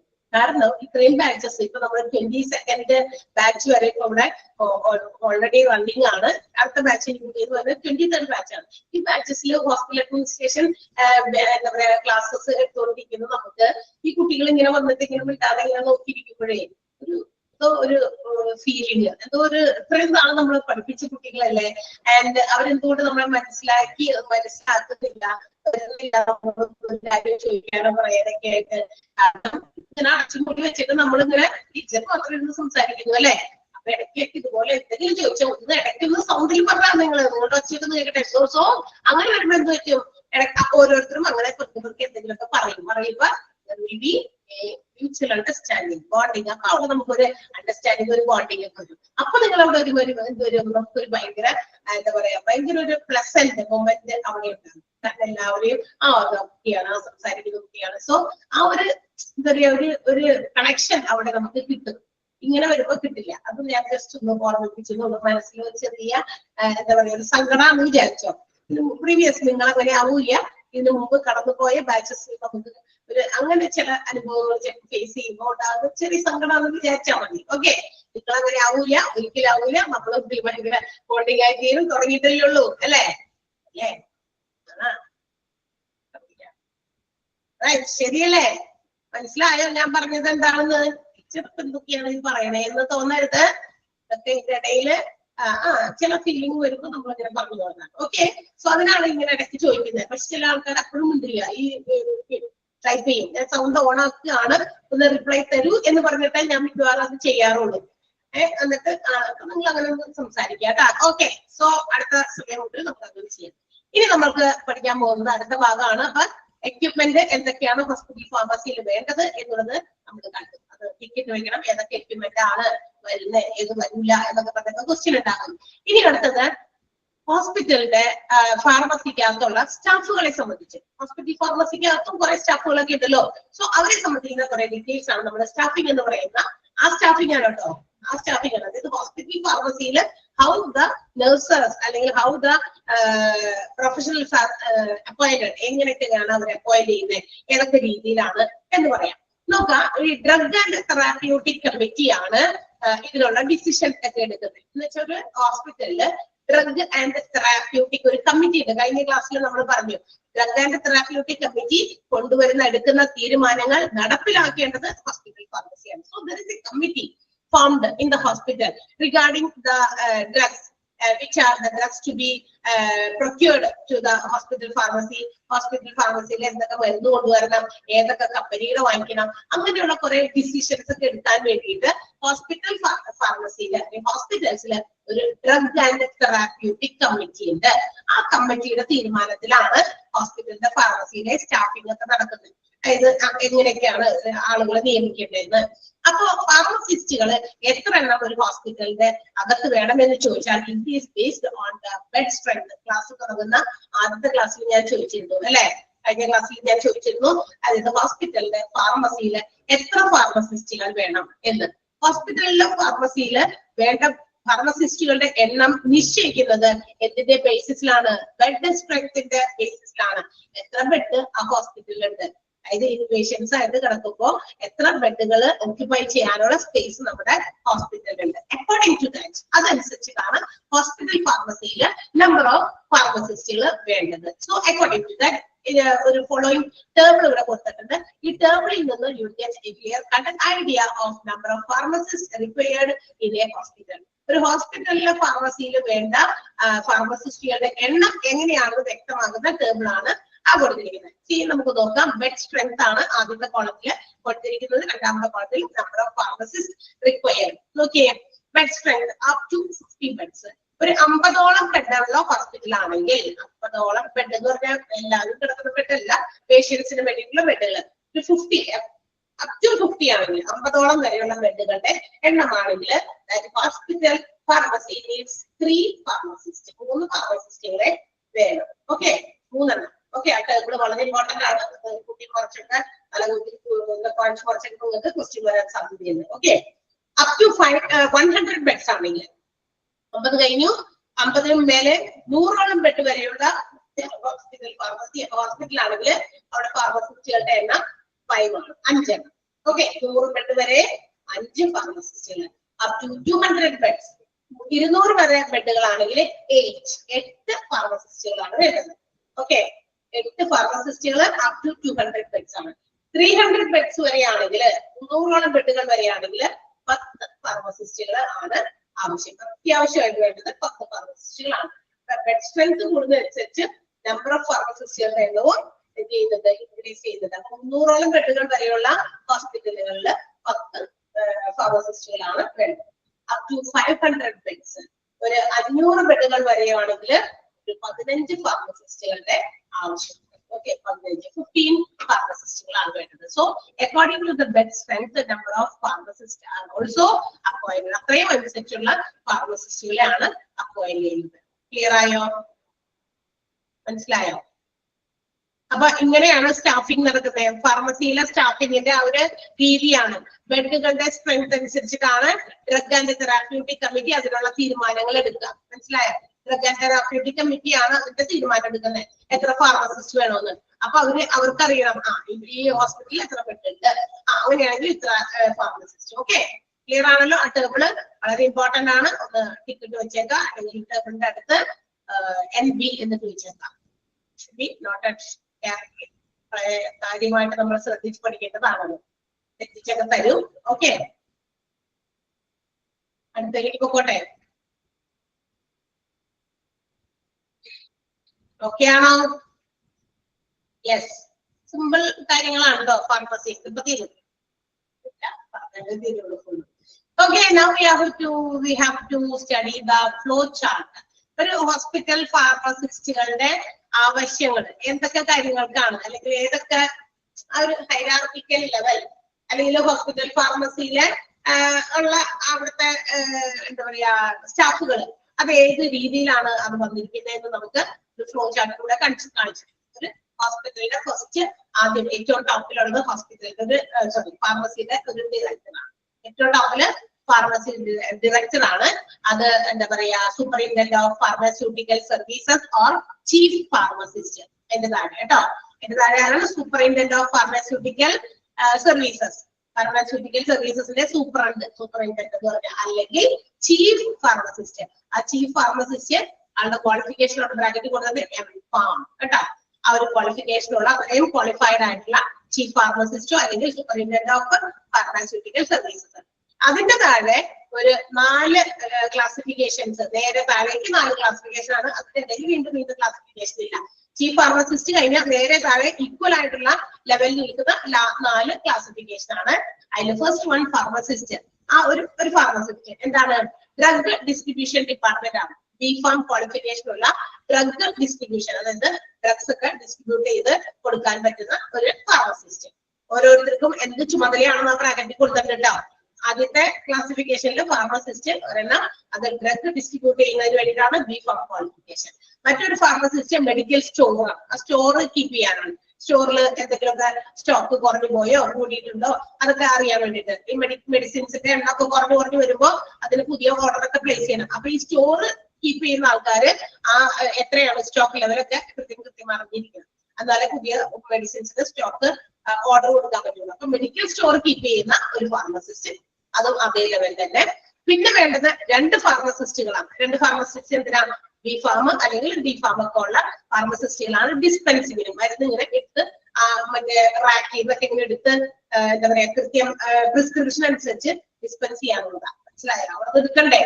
ഈ റാക്സിലിരിക്കുന്ന മരുന്നുകൾ അത് ഇവിടെ എന്താ പറയാ ഡിസ്ട്രിബ്യൂട്ട് ചെയ്യുന്ന ടേബിളിൽ വരണം. ടേബിളിലേക്ക് വരണമെങ്കിൽ വേറെ 2 ഫാർമസിസ്റ്റുകളാണ് നമുക്ക് എന്ത് ചെയ്യാം, അവിടെ എടുത്തിട്ട് ആ പ്രിസ്ക്രിപ്ഷൻ നോക്കി ഓരോ സ്ഥലത്ത് പോയി ആ മരുന്നുകൾ കളക്ട് ചെയ്ത് സ്റ്റോർ ചെയ്ത് വെക്കാം. ഓക്കെ, വെക്കാം ടേബിളിൽ. പിന്നെ ലാസ്റ്റ് പോസ്റ്റ് ഗ്രാജുവേറ്റ് ഫാർമസിസ്റ്റ് ആണ്.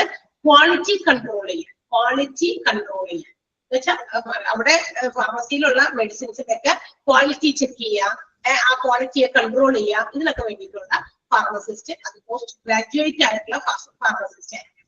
ഓക്കെ, ഓരോരുത്തരുടെയും ഡ്യൂട്ടിയാണ് ബ്രാക്കറ്റ് കൊടുക്കുന്നത്. ക്വാളിറ്റി കൺട്രോള് പോസ്റ്റ് ഗ്രാജുവേറ്റ് ആയിട്ടുള്ള ഫാർമസിസ്റ്റിന്റെ. മറ്റേത് ഡിസ്പെൻസിങ്ങിന് വേണ്ടിയിട്ടുള്ളവർക്ക് B.Pharm ഓർ D.Pharm ആണ്. മെഡിക്കൽ സ്റ്റോർ കീപ്പ് ചെയ്യുന്ന ഫാർമസിസ്റ്റ് ആണ്. പിന്നെ മറ്റൊരു ഫാർമസിസ്റ്റ് B.Pharm തന്നെയുള്ളത് ഡ്രഗ് ഡിസ്ട്രിബ്യൂഷൻ ഡിപ്പാർട്ട്മെന്റ്. ഓക്കെ, ഈ ഫ്ലോ ചാർട്ടും നമുക്ക് ഇമ്പോർട്ടന്റ് ആണ്. ഓക്കെ, ഫ്ലോ ചാർട്ടിൽ എന്തൊക്കെയാണ് വരിക, ആ ഒരു എന്താ പറയാ ഫ്ലോ ചാർട്ടിന്റെ ഫ്ലോ ചിലപ്പോൾ നിങ്ങൾക്ക് കാണിച്ചിട്ട് അതിൽ നിന്ന് എന്തെങ്കിലുമൊക്കെ ചിലപ്പോൾ ചോദ്യങ്ങൾ വരാം. ഓക്കെ, അല്ലെങ്കിൽ അത് കറക്റ്റ് ആയിട്ടുള്ളത് ഏതാണെന്ന് ചോദിക്കാം. എനിത്തിങ്, അതുകൊണ്ട് ഇത് പഠിച്ചു വെച്ചേക്കാം. ക്ലിയർ അല്ലേ? മനസ്സിലായോ? യെസ്.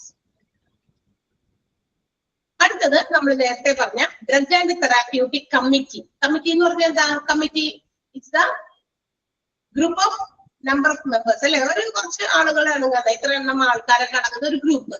നമ്മള് പള്ളി പെരുന്നാളിന് കമ്മിറ്റി രൂപീകരിക്കാറുണ്ട്, ഉത്സവങ്ങൾക്ക് കമ്മിറ്റി രൂപീകരിക്കാറ്, അങ്ങനത്തെ കാര്യങ്ങൾക്ക് കമ്മിറ്റി എന്ന് വെച്ചാൽ എന്തെങ്കിലും ഒരു പ്രോഗ്രാം അല്ലെങ്കിൽ ഒരു ഫംഗ്ഷൻ നടക്കുമ്പോൾ അതിനെ നല്ല രീതിയിൽ കൺട്രോൾ ചെയ്ത് കൊണ്ടുപോകാൻ, മാനേജ് ചെയ്ത് കൊണ്ടുപോകാനാണ് ഇങ്ങനെ കുറച്ച് മെമ്പേഴ്സ് അടങ്ങുന്ന ഒരു ഗ്രൂപ്പ് ഫോം ചെയ്തത്. അപ്പൊ അവരുടെ റെസ്പോൺസിബിലിറ്റിയിൽ അവർക്ക് ഓരോ കാര്യങ്ങൾ ചെയ്യാൻ പറ്റും, ഉത്തരവാദിത്തത്തോടെ ഏറ്റെടുത്ത് ഭംഗിയാക്കാൻ വേണ്ടിയിട്ടാണ്.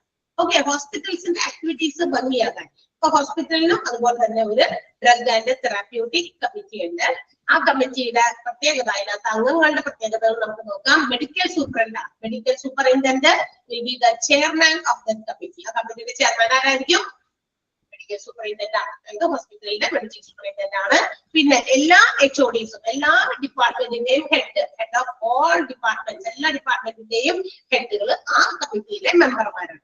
ഇപ്പൊ കാർഡിയോളജി ഡിപ്പാർട്ട്മെന്റ് ഉണ്ട്, പൾമനോളജി ഉണ്ട്, പീഡിയാട്രിക്സ് ഉണ്ട്, ഗൈനക്കോളജി. ഈ ഒരു ഹോസ്പിറ്റലിൽ എല്ലാ ഡിപ്പാർട്ട്മെന്റും ഉണ്ടെന്ന് വിചാരിക്കാം. ഈ ഡിപ്പാർട്ട്മെന്റുകൾക്കൊക്കെ ഒരു HOD ഉണ്ടാവുമല്ലോ. ഓരോന്നിനും കാർഡിയോളജിക്ക് ഒരു HOD ഡിപ്പാർട്ട്മെന്റ് ഉണ്ട് അല്ലെ? HOD എന്ന് പറഞ്ഞാൽ അറിയാലോ, ഹെഡ് ഓഫ് ഡിപ്പാർട്ട്മെന്റ്. കോളേജുകളിലൊക്കെ മാത്സ് ഡിപ്പാർട്ട്മെന്റ് എന്ന് പറയുമ്പോൾ അതിനകത്ത് ഒരു HOD ഉണ്ടാവും, മാത്സിന്റെ HOD. ഇംഗ്ലീഷ് ഡിപ്പാർട്ട്മെന്റ് അതിനൊരു HOD ഉണ്ടാവും, ഹിന്ദി ഡിപ്പാർട്ട്മെന്റ് അതിനൊരു HOD ഉണ്ടാവും. ലൈക്ക്വൈസ് അതുപോലെ തന്നെ ഹോസ്പിറ്റൽസിലും ഈച്ച് ഡിപ്പാർട്ട്മെന്റ് ഹാവ് എന്താ ഓരോ ഹെഡ് അല്ലെ? ഹെഡ് ഉണ്ടായിരിക്കും. ആ ഹെഡിനെ നമ്മൾ ഹെഡ് ഓഫ് ഡിപ്പാർട്ട്മെന്റ് എന്നാ വിളിക്കുക. അപ്പൊ എല്ലാ ഡിപ്പാർട്ട്മെന്റിന്റെ ഹെഡുകൾ ഈ പറയുന്ന കമ്മിറ്റിയിലെ മെമ്പറാണ്. ഒരു ഹോസ്പിറ്റലില് 10 ഡിപ്പാർട്ട്മെന്റുകളുണ്ട്. ഈ 10 ഡിപ്പാർട്ട്മെന്റിന്റെ ഹെഡ് ഉണ്ട് വിചാരിക്കുക, ഹെഡ് ഓഫ് ഡിപ്പാർട്ട്മെന്റ് ഉണ്ട് വിചാരിക്കുക, ഉണ്ട്. ഇവരെല്ലാവരും ഈ 10 പേരും ഈ കമ്മിറ്റിയിലെ അംഗങ്ങളായിട്ട് എന്തിനെതിരെ ഈ കമ്മിറ്റിയിലെ മെമ്പേഴ്സ് ആകണേ എന്തായിരിക്കും? അതൊന്ന് ആലോചിച്ച് പറയാമോ? ആര് പറയും? വീണ്ടും ചോദിക്കട്ടെ. ഇടയ്ക്കൊരു ചോദ്യമൊക്കെ ചോദിക്കാം. അത് പറയാമോ? ഞാൻ സൗണ്ട് അൺമ്യൂട്ട് ചെയ്യാണ് വീണ്ടും. അത് പറയാമോ? എന്തിനായിരിക്കും ഓൾ HODസിനെ ഈ കമ്മിറ്റിയിലെ മെമ്പേഴ്സ് ആക്കുന്നത്? ആർക്കെങ്കിലും അതിന്റെ റീസൺ പറയാൻ പറ്റുമോ? ഒന്ന് സാമാന്യ രീതിയിൽ ചിന്തിച്ചാൽ മതി, വലിയ ആഴത്തിലൊന്നും ചിന്തിക്കുന്നത്. എല്ലാ ഡിപ്പാർട്ട്മെന്റുകൾക്കും മരുന്നുകൾ എത്തിക്കണ്ടേ? Yes, very good, correct answer ആണ്. അതെ, എല്ലാ ഡിപ്പാർട്ട്മെന്റുകളിലും മരുന്ന് വേണ്ടേ? ഇപ്പൊ കാർഡിയോളജി വെരി ഗുഡ് ഫെമിന. ഒരു കാർഡിയോളജി ഡിപ്പാർട്ട്മെന്റിൽ എന്തൊക്കെ മരുന്നുകൾ വേണമെന്ന് കാർഡിയോളജി ഡിപ്പാർട്ട്മെന്റിന്റെ ഹെഡിനെ അറിയുള്ളൂ, അല്ലേ? ഗൈനക്കോളജി ഡിപ്പാർട്ട്മെന്റിൽ ഏതൊക്കെ മരുന്നുകൾ വേണം, ഏതാണ് ഇഫക്റ്റീവായ മരുന്ന് എന്ന് ഗൈനക്കോളജി ഡിപ്പാർട്ട്മെന്റിന്റെ HODക്ക് അറിയുള്ളൂ. അപ്പൊ അങ്ങനെയാണെങ്കിൽ ഏതെങ്കിലും 1-2 ഡിപ്പാർട്ട്മെന്റിന് മാത്രം HODയിലോട്ട് കൊടുത്തിട്ട് കാര്യമില്ല. ഈ കമ്മിറ്റിയില് എല്ലാ ഡിപ്പാർട്ട്മെന്റിന്റെയും HOD വേണം. ദാറ്റ്സ് ഓൾ, സിമ്പിൾ ആൻസർ ആണ്. ഓക്കെ, സിമ്പിൾ ചോദ്യം ചോദിക്കോളൂ. ഇനി ഈ തുടങ്ങി ഇടയ്ക്ക് ചോദ്യം ചോദിക്കുന്നത് നിങ്ങൾ ആക്റ്റീവ് ആണോ എന്നും കൂടി എനിക്ക് ഒന്നറിയണം. ഓക്കെ, അപ്പൊ എന്താ പറയാ, അതിന് വേണ്ടിയിട്ടാണ് എല്ലാ HODസും ഇതിന്റെ മെമ്പറാണ് ഈ ഒരു കമ്മിറ്റിയില്. നഴ്സിംഗ് സൂപ്രണ്ടന്റ് അതും ഒരു മെമ്പർ. നഴ്സിംഗ് സൂപ്രണ്ട് എന്ന് പറയുമ്പോൾ നഴ്സുകളുടെ ഒരു സൂപ്രണ്ട് ആണ്, അത് ഈ പറയുന്ന കമ്മിറ്റിയുടെ മെമ്പർ ആയിരിക്കും. ആൻഡ് ദ ചീഫ് ഫാർമസിസ്റ്റ്, നമ്മൾ നേരത്തെ പറഞ്ഞല്ലോ, ഹോസ്പിറ്റലിന്റെ ഫാർമസിയിലെ ചീഫ് ഫാർമസിസ്റ്റ് ഈ പറയുന്ന കമ്മിറ്റിയിലെ അംഗം മാത്രമല്ല, അംഗം സെക്രട്ടറി കൂടിയാണ്, മെമ്പർ സെക്രട്ടറി ആയിരിക്കും. അപ്പൊ ചെയർമാനും സെക്രട്ടറിയും ആരാണെന്ന് ഓർത്തേക്കുക. ചെയർമാൻ മെഡിക്കൽ സൂപ്രണ്ടന്റ് ആണ്, ചീഫ് ഫാർമസിസ്റ്റ് ഇതിന്റെ മെമ്പർ സെക്രട്ടറിയാണ്. ഇനി HODസും അതുപോലെ തന്നെ നഴ്സിംഗ് സൂപ്രണ്ടന്റും ഇതിന്റെ മെമ്പേഴ്സ് കൂടിയാണ്. ക്ലിയർ ആയോ? കമ്മിറ്റി മെമ്പേഴ്സിനെ പരിചയപ്പെട്ടില്ലേ? ആ കമ്മിറ്റി മെമ്പേഴ്സ് എന്തായാലും ഇമ്പോർട്ടന്റ് ആണ് കേട്ടോ, ഒന്ന് ടിക്ക് വെച്ചേക്കാം.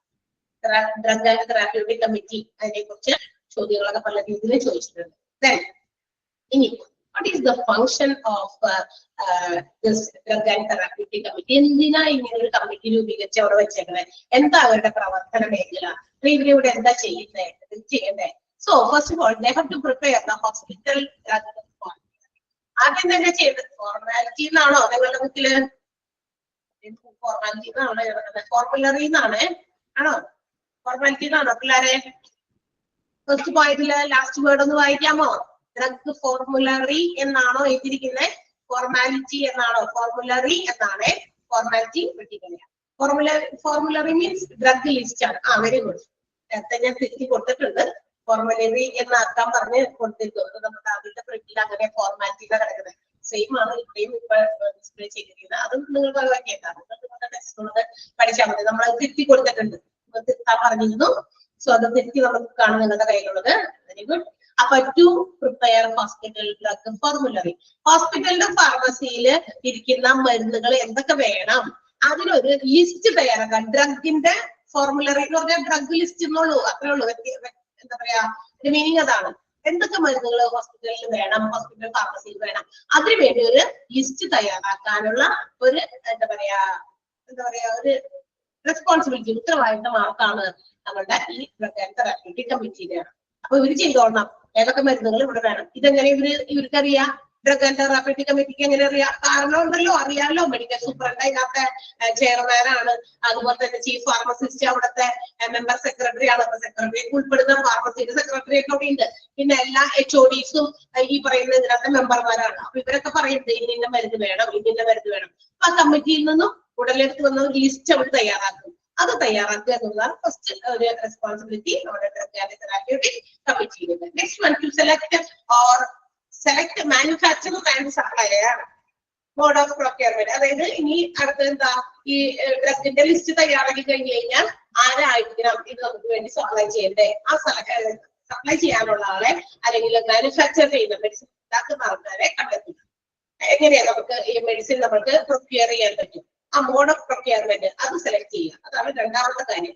ഇപ്പൊ ഏത് സ്ഥലത്തുനിന്ന് നമ്മൾ മെഡിസിൻ എന്താ പറയാ സപ്ലൈ ചെയ്യിക്കണം, ഏത് കമ്പനീനെ അപ്രോച്ച് ചെയ്യണം, ഏത് രീതിയിൽ നമ്മൾ മെഡിസിൻസ് ഇതൊക്കെ കൊണ്ടുവന്ന് ഹോസ്പിറ്റൽ ഫാർമസിയിൽ കൊണ്ടുവന്ന് വെക്കാൻ പറ്റും, എവിടെ നിന്നാണ് അതും ഇതുവരെ തീരുമാനിക്കണം. To add of new drugs and deletion of old drugs. എന്ത് ചെയ്യണം? പുതിയ മരുന്ന്, ചിലപ്പോഴൊക്കെ ചില മരുന്നുകൾക്ക് പകരമൊക്കെ പുതിയ മരുന്നുകളൊക്കെ റീപ്ലേസ് ചെയ്തിട്ടുണ്ടാവും. അങ്ങനെയുണ്ടെങ്കിൽ പഴയതൊക്കെ മാറ്റി കളഞ്ഞ് പുതിയ രീതിയിലുള്ള മരുന്നുകൾ. ഇപ്പൊ നമുക്ക് എന്താ പറയാ, ഫോർ എക്സാമ്പിൾ ഹോസ്പിറ്റൽസില് എന്താ പറയാ പാരാസിറ്റമോൾ എന്ന് പറയുന്നതിനേക്കാൾ കുറച്ചുകൂടി കൂടുതൽ ഇന്ന് ആളുകൾക്ക് കൊടുക്കുന്നത് ഡോളോയാണ് അല്ലെ. ചിലപ്പോഴൊക്കെ മാത്രമാണ് അതായത് ചില മരുന്നുകൾ ഉണ്ട് അങ്ങനെ പുതിയത് വരുമ്പോ അത് റീപ്ലേസ് ചെയ്ത് പഴയത് മാറ്റി പുതിയത് ആക്കുന്നു, പഴയതിനൊക്കെ ഡിലീറ്റ് ചെയ്യാം. എന്താ ഇത് വേണ്ട, ഇത് ഇനി കൊടുക്കാൻ പാടില്ലാത്ത മരുന്നുകളായിട്ട് മാറ്റി വെക്കപ്പെടുന്ന അല്ലെങ്കിൽ തള്ളപ്പെടുന്ന ചില മരുന്നുകളുണ്ട്. അത് പിന്നെ cannot be used, അതായത് ഉപയോഗിക്കാൻ പാടില്ല, പേഷ്യൻസിനൊക്കെ കൊടുക്കാനൊന്നും പാടില്ല. സോ അങ്ങനെ കൊടുത്തു കഴിഞ്ഞാൽ അത് ചിലപ്പോ ഗുണത്തേക്കാളെ ഏറെ ദോഷം ഉണ്ടാക്കാൻ സാധ്യതയുണ്ട്. അതുകൊണ്ടാണ് ബാൻ ചെയ്യുക, ചില മരുന്നുകളൊക്കെ ഡിലീറ്റ് ചെയ്ത് കളയാം. ഓക്കെ. പിന്നെ drugs to be supplied to OPD. OPD-യിൽ കൊടുക്കേണ്ട മരുന്നുകൾ അതും ഏതൊക്കെയാണ്, OPD ഡിപ്പാർട്ട്മെന്റിൽ പ്രൊവൈഡ് ചെയ്യുന്ന മരുന്നുകളൊക്കെ അതും സപ്ലൈ ചെയ്യാനുള്ള കാര്യങ്ങളൊക്കെ ചെയ്യുന്നതും ഡ്രഗ് ആൻഡ് തെറാപ്യൂട്ടിക് കമ്മിറ്റിയാണ്. ഇൻ പേഷ്യൻസ് മാത്രമല്ല പേഷ്യൻസിനും. പിന്നെ policy framing for pharmacy and monitoring. ഒരു ഹോസ്പിറ്റലിന്റെ ഫാർമസി ഏതൊക്കെ രീതിയിൽ പ്രവർത്തിക്കണം, എന്തൊക്കെ കാര്യങ്ങൾ അവിടെ ചെയ്യണം, അതൊക്കെ എന്താ പറയാ, അതിന് വേണ്ടിയിട്ടുള്ള ചില രൂപരേഖകളൊക്കെ പോളിസീസ് ഉണ്ടാക്കുക. അത് ഇടയ്ക്കിടയ്ക്ക് പരിശോധിച്ചുകൊണ്ടിരിക്കുക.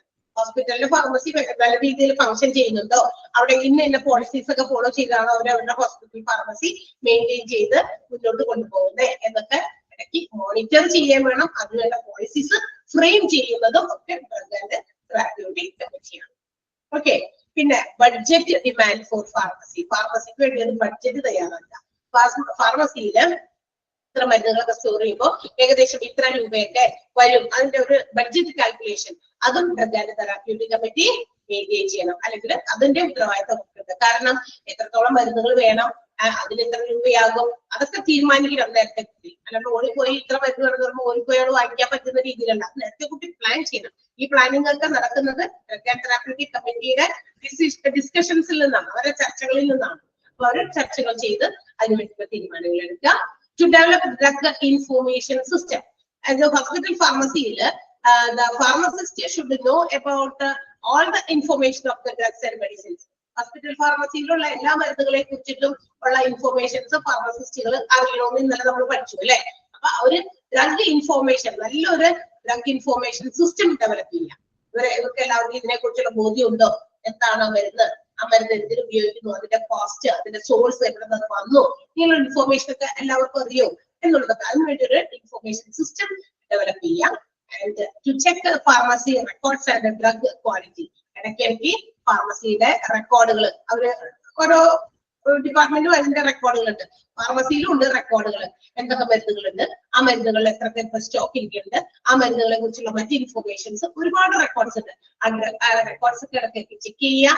അതിന്റെ മരുന്നുകളുടെ ക്വാളിറ്റി അതുപോലെ തന്നെ ചെക്ക് ചെയ്യാം. റെക്കോർഡ്സും ചെക്ക് ചെയ്യണം, ക്വാളിറ്റിയും ചെക്ക് ചെയ്യാം മരുന്നുകളുടെ. To maintain drug standard and drug control. ഡ്രഗിന്റെ നിലവാരം, മരുന്നുകളുടെ നിലവാരവും മരുന്നുകളുടെ ക്വാളിറ്റിയും മെയിൻറ്റെയിൻ ചെയ്ത് കൊടുക്കുക.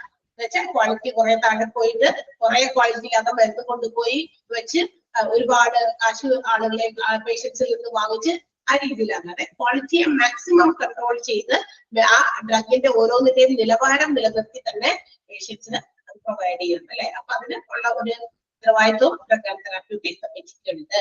കുറെ മരുന്ന് കൊണ്ടേ കൊടുത്തിട്ട് കാര്യമില്ല, ഇഫക്റ്റീവ് ആയിട്ടുള്ള മരുന്നുകൾ കൊടുക്കുക. Okay. To dispose of expiry drugs. കാലാവധി കഴിഞ്ഞ മരുന്നുകളെ ഹോസ്പിറ്റൽ ഫാർമസിയിൽ നിന്നും റിമൂവ് ചെയ്യുക, ഡിസ്പോസ് ചെയ്യുക, അതായത് കളയുക, പുറത്തള്ളുക, കളയുക, വേസ്റ്റ് ആയിട്ട് കളയുക. ഓക്കെ. അപ്പൊ എക്സ്പയറി ഡേറ്റ് കഴിഞ്ഞ മരുന്നുകളും ഡിലീഷൻ ഓഫ് ഓൾഡ് ഡ്രഗ്സ് എന്ന് പറയുന്ന മൂന്നാമത്തെ പോയിന്റിൽ ഒരു സാധനം കിടക്കുന്നത്. രണ്ട് സെയിം ആണോ? അതേ സെയിം? വീണ്ടും അടുത്ത ചോദ്യം ഒന്ന് ചോദിക്കട്ടെ, രണ്ട് സെയിം ആണോ എന്ന് പറഞ്ഞേ.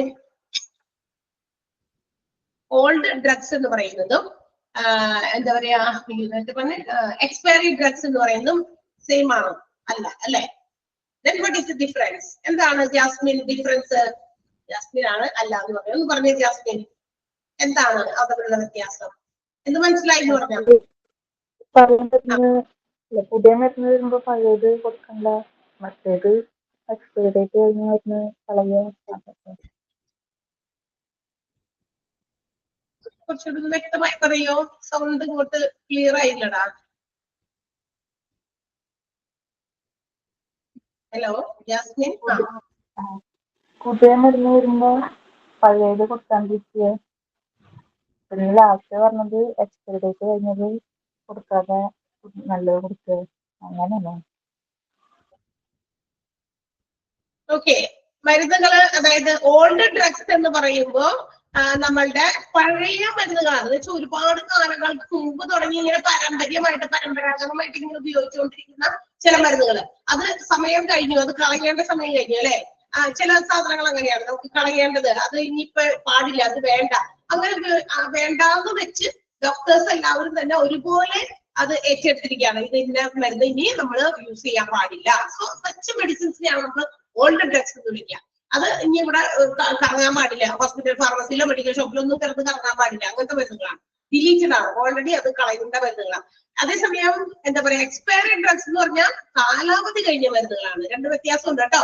അതായത് നമ്മൾ മെഡിസിൻസ് വാങ്ങിക്കുമ്പോൾ തീർച്ചയായിട്ടും മെഡിക്കൽ ഷോപ്സിൽ നിന്നൊക്കെയാണ്, ഹോസ്പിറ്റൽസിലാകുമ്പോൾ വലിയ കുഴപ്പമുണ്ടാവില്ല. കാരണം അതൊക്കെ നമ്മുടെ ഈ therapeutic committee, drug and therapeutic committee അതൊക്കെ നോക്കുന്നുണ്ട്. എക്സ്പയറി കഴിഞ്ഞ മരുന്നുകളൊന്നും ഹോസ്പിറ്റൽ ഫാർമസിയിൽ ഇല്ലാന്ന് അവർ ഉറപ്പ് വരുത്തുന്നുണ്ട്. അതേസമയം മെഡിക്കൽ ഷോപ്സിലൊക്കെ നമ്മൾ ഇതുപോലെയുള്ള മെഡിസിൻസ് വാങ്ങിക്കുമ്പോൾ ചിലപ്പോഴൊക്കെ അത് ചിലപ്പോൾ അറിയാതെ വന്നു പോകുന്നതായിരിക്കാം. അങ്ങനെ ഉണ്ടെങ്കിൽ ഒന്ന് ശ്രദ്ധിക്കണം. നമ്മൾ എല്ലാം എക്സ്പയറി ഡേറ്റ് നോക്കണം. എത്രയുണ്ട്? ഇപ്പൊ 2025 ഇത് ഒക്ടോബർ 22-ാം തീയതിയാണ്. അപ്പൊ അതിന് തൊട്ട് മുന്നേ അതെല്ലാം എന്താ പറയാ, തൊട്ട് മുന്നേ തന്നെ, അതിന് മുമ്പേ തന്നെ എക്സ്പയറി കഴിഞ്ഞു പോയിരിക്കുന്ന ഒരു മരുന്ന് നമുക്കിപ്പോ സപ്ലൈ ചെയ്ത് തന്നാൽ നമ്മളത് തിരിച്ചുകൊണ്ട് കൊടുക്കണം. നമ്മുടെ ശ്രദ്ധയിൽപ്പെട്ട അത് കഴിക്കാൻ പാടില്ല അല്ലെ. എക്സ്പയറി നമ്മൾ നോക്കാറുണ്ട്. ചില പാക്ഡ് ഐറ്റംസിലൊക്കെ എന്തായാലും എക്സ്പയറി ഡേറ്റ് ഫുഡ് ഐറ്റംസിൽ കാണിക്കാറുണ്ട്, അതുപോലെ മെഡിസിൻസിലുണ്ട്. അപ്പൊ അങ്ങനെയുണ്ടെങ്കിൽ അത് ഡിസ്പോസ് ചെയ്യണം ഹോസ്പിറ്റൽ ഫാർമസിയിൽ നിന്ന്. സോ ഇതെല്ലാം നമ്മുടെ ഹോസ്പിറ്റലിന്റെ ഫാർമസിയുടെ ഫങ്ഷൻസ് ആണ്. ഓക്കെ, സോറി, ഹോസ്പിറ്റലിന്റെ ഡ്രഗ് ആൻഡ് തെറാപ്യൂട്ടിക് കമ്മിറ്റിയുടെ ഫങ്ഷൻസ് ആണ്. ഹോസ്പിറ്റലിന്റെ ഫങ്ഷൻ ഫാർമസിയുടെ അല്ലാത്ത ഫാർമസി നമ്മൾ നേരത്തെ പഠിച്ചതാ. ഇത് ഡ്രഗ് ആൻഡ് തെറാപ്യൂട്ടിക് കമ്മിറ്റിയുടെ ഫങ്ഷൻസിൽ പെടുന്നതാണ്. ക്ലിയർ ആയോ? മനസ്സിലായോ? വായിച്ചു നോക്കാമോ അത്രയും പോയിന്റ്?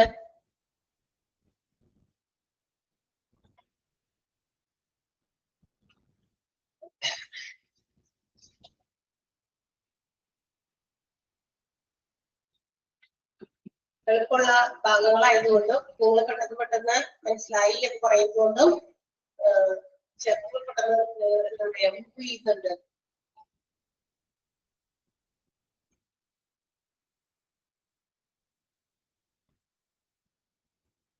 പഠിക്കാൻ കുറച്ചധികം ഉണ്ട്, പക്ഷെ എളുപ്പമാണ് പഠിക്കാൻ അല്ലെ. കാര്യങ്ങൾ അധികം ഇല്ലേ നമുക്ക് ഇതിനകത്ത്. ഫങ്ഷൻസ് ഉണ്ട്, പിന്നെ എന്താ പറയാ, തെറാപ്യൂട്ടിക് കമ്മിറ്റിയുടെ മെമ്പർമാരുടെ കാര്യങ്ങൾ പറഞ്ഞത്, കമ്മിറ്റി എങ്ങനെയാണ്, അതിന്റെ ഒരു ഇത് പറഞ്ഞു നമ്മൾ. ഇതിനൊക്കെയാണ് ഇതിനകത്ത് ഫാർമസിസ്റ്റുകളുടെ ഫാർമസിയുടെ ആ ഒരു ഫ്ലോ ചാർട്ട് നമ്മൾ പറഞ്ഞു. ഇമ്പോർട്ടന്റ് ആണ്.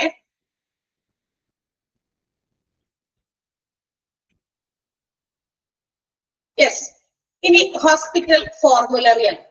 എടുക്കാൻ പറ്റുമെങ്കിൽ എടുക്കാം. ഹോസ്പിറ്റൽ ഫോർമുലറി എന്താ? ഹോസ്പിറ്റലിന്റെ ഡ്രഗ്സിന്റെ ലിസ്റ്റ് ആണ്. ഇപ്പൊ ഡ്രഗ് ലിസ്റ്റിനെ കുറിച്ച് കുറച്ച് കാര്യങ്ങൾ ഇവിടെ പറയുന്നുണ്ട്. ഒരു ഹോസ്പിറ്റലിന്റെ ഫാർമസിയിൽ ഉൾപ്പെടുത്തേണ്ട മരുന്നുകൾ എന്തൊക്കെയാണോ അതിന്റെ ലിസ്റ്റ്, അതാണ് ഹോസ്പിറ്റൽ ഫോർമുലറി എന്ന് പറഞ്ഞാൽ. ആ ഡ്രഗ് ലിസ്റ്റിനെ സംബന്ധിച്ച് ചില ഇമ്പോർട്ടന്റ് ആയിട്ടുള്ള കാര്യങ്ങൾ പറയുന്നുണ്ട്. ഒന്നാമത്തെ കാര്യം എന്താ അറിയോ? No hospital pharmacy can stock every medicines or drugs which the doctor can prescribe for their patients for any situation, those who are hospitalized. അതായത് ഒരു ഹോസ്പിറ്റലിന്റെ ഫാർമസിയിൽ ഇല്ലേ, ഒരു ഹോസ്പിറ്റലിൽ അഡ്മിറ്റ് ചെയ്യപ്പെടുന്നതോ അല്ലെങ്കിൽ ഔട്ട് പേഷ്യൻസ് ആയിട്ട് വന്നു പോകുന്നവരോ ആരൊക്കെ എത്ര ആളുകളുണ്ടോ അവർക്ക് എല്ലാവർക്കും വരുന്ന രോഗങ്ങൾക്ക് വേണ്ടിയുള്ള മരുന്നുകൾ സ്റ്റോർ ചെയ്യാൻ പറ്റുമോ? ജസ്റ്റ് ഒന്ന് ഇമാജിൻ ചെയ്യും. എന്ത് രോഗം വന്നാലും അതിനിവിടെ മരുന്നുണ്ട് എന്ന് പറയാൻ ഏതെങ്കിലും ഹോസ്പിറ്റലിന് പറ്റുമോ ഇന്നത്തെ കാലത്ത്? ഇപ്പോഴും ആണെങ്കിലും പണ്ടാണെങ്കിലും എങ്ങനെയല്ലേ? പറ്റുമോ? പറ്റില്ല. ഏത് ഹോസ്പിറ്റൽ എടുത്താലും അവിടെ വരുന്ന ഏത് രോഗികൾക്കും കൊടുക്കാൻ പറ്റുന്ന മരുന്നുകൾ അത്രയും ക്വാണ്ടിറ്റിയിലോ അല്ലെങ്കിൽ അത്രയും ടൈപ്പ് ഓഫ് മെഡിസിൻസോ സ്റ്റോർ ചെയ്യാൻ പറ്റില്ല എന്നുള്ളതാണ് ആ ഫസ്റ്റ് സെന്റൻസ് പറഞ്ഞേക്കണേ. നോ ഹോസ്പിറ്റൽ, നെഗറ്റീവ് സെന്റൻസ് ആണ്. നോ വെച്ചാൽ തുടങ്ങിയിരിക്കുന്നത്. No hospital pharmacy can stock every medication that it's concerned the doctor may want to prescribe for their patients who are hospitalized ആകുന്ന patients അല്ലെങ്കിൽ ഹോസ്പിറ്റലിൽ വരുന്ന പേഷ്യൻസിന് പ്രിസ്ക്രൈബ് ചെയ്യേണ്ട എല്ലാ മരുന്നുകളും എല്ലാ ഹോസ്പിറ്റൽസിലും സ്റ്റോർ ചെയ്യാൻ പറ്റില്ല. That is the meaning of the particular sentence. ആ സെന്റൻസിന്റെ മീനിങ് അതാണ് കേട്ടോ. അപ്പൊ ഓർക്കുക, ഇപ്പൊ എനിക്ക് ഒരു പ്രത്യേക രീതിയിലുള്ള രോഗങ്ങളൊക്കെ വരുമ്പോ തന്നെ ഇത് ഇന്ന രോഗമാണ് എന്ന് പറഞ്ഞാൽ എടുത്തു കൊടുക്കാൻ പറ്റുന്നതല്ല. കാരണം ചില രോഗങ്ങൾക്ക് പെട്ടെന്ന് നമുക്ക് മരുന്നെടുത്ത് കൊടുക്കാൻ പറ്റില്ല. We have to find out the reason. അതിന്റെ കാരണം കണ്ടെത്തണം. അപ്പൊ ചിലപ്പോൾ കാരണമൊക്കെ കണ്ടെത്തി വരുമ്പോൾ ഇങ്ങനെ ഒരു കാര്യം ഞാൻ ഇതിനു മുമ്പ് എക്സ്പീരിയൻസ് ചെയ്തിട്ടില്ലല്ലോ, ചില ഡോക്ടേഴ്സിന് അങ്ങനെ ഫീൽ ചെയ്യും. സോ അതിന് വേണ്ടിയിട്ട് മറ്റ് ഏതെങ്കിലും ഡോക്ടേഴ്സുമായിട്ടൊക്കെ ചിലപ്പോ അങ്ങോട്ടും ഇങ്ങോട്ടൊക്കെ സംസാരിച്ച് അതിനെ കുറിച്ച് ഒരു ധാരണയിലെത്തണം. ഇന്ന കാര്യമാണ്, എന്താണ് സംഭവം എന്ന് എനിക്ക് മനസ്സിലാകുന്നില്ല. സോ അവർ തമ്മിൽ ഡിസ്കസ് ചെയ്ത് ചിലപ്പോ ഇന്ന കാര്യത്തെ ഫേസ് ചെയ്തിരിക്കുന്ന ആ ഡോക്ടർ ആണെങ്കിൽ ആൾക്ക് ചിലപ്പോൾ അതിനുള്ള സൊല്യൂഷൻ കൊടുക്കാൻ പറ്റും. അപ്പൊ അതിന് സഫീഷ്യന്റ് ആയിട്ടുള്ള മെഡിസിൻ ഇവിടെ ഉണ്ടാവണമെന്നില്ല. അപ്പൊ അതിനെന്ത് മെഡിസിൻ കൊടുക്കും, ഇന്നതാണ് മെഡിസിൻ. സോ അത് നമുക്ക് ഇവിടെ ഇല്ല, അവൈലബിൾ അല്ല. So you my get from here, ഇന്ന സ്ഥലത്ത് വാങ്ങിക്കുക എന്നൊക്കെ ചിലപ്പോ അവര് നമുക്ക് സജസ്റ്റ് ചെയ്ത് കൊടുക്കും. ഓക്കെ, അപ്പൊ അതുകൊണ്ടാണ് പറയുന്നത് എല്ലാ രോഗങ്ങൾക്കും വേണ്ടിയിട്ട് ഏത് ഡോക്ടർമാർക്കും കുറിക്കാൻ പറ്റിയ മരുന്നുകൾ എല്ലാം കൊണ്ടുവന്ന് ഒരു ഹോസ്പിറ്റൽ ഫാർമസിയിൽ സ്റ്റോർ ചെയ്യാൻ പറ്റുന്നില്ല എന്നാണ് പറഞ്ഞത്. മനസ്സിലായോ? ഫസ്റ്റ് പോയിന്റ് പറഞ്ഞു നിർത്താണ്. ഹോസ്പിറ്റൽ ഫാർമസി നമ്മൾ കുറെ പഠിച്ചു, പക്ഷെ അടുത്തത് പറയല്ല, അടുത്തത് നമുക്ക് അടുത്ത ക്ലാസ്സിൽ നോക്കാം. ഓക്കെ, അപ്പൊ ഇതുവരെ എല്ലാവരും വായിച്ചൊക്കെ നന്നായിട്ട് വായിച്ച് പഠിച്ചോളിട്ടാ. കാരണം ഹോസ്പിറ്റൽ ഫാർമസിയെ കുറിച്ചിട്ട് ഒരുപാട് കാര്യങ്ങൾ വളരെ നന്നായിട്ട് അറിഞ്ഞിരിക്കേണ്ട കുറെ കാര്യങ്ങൾ, കുറച്ചുകൂടി ഈഗറോട് ഇത് പഠിക്കേണ്ട കാര്യമാണ്. ഹോസ്പിറ്റൽ ഫാർമസി അല്ലാത്ത എപ്പോഴും നമുക്ക് ഭയങ്കര ഒരു ബന്ധമുള്ള സ്ഥലമുള്ള, കാരണം അസുഖം വന്നാൽ ഡോക്ടറെ കണ്ടിട്ട് പിന്നെ പോകേണ്ടത് ഫാർമസിയിലാണ്, വേറെ എവിടെയും പോയില്ലെങ്കിൽ. സോ അപ്പൊ അതുകൊണ്ട് ഒരു വലിയ ബന്ധം വേണം നമ്മൾ വരും. ഓക്കെ, സോ സീ യു അടുത്ത ദിവസം കാണാം. Bye, thank U.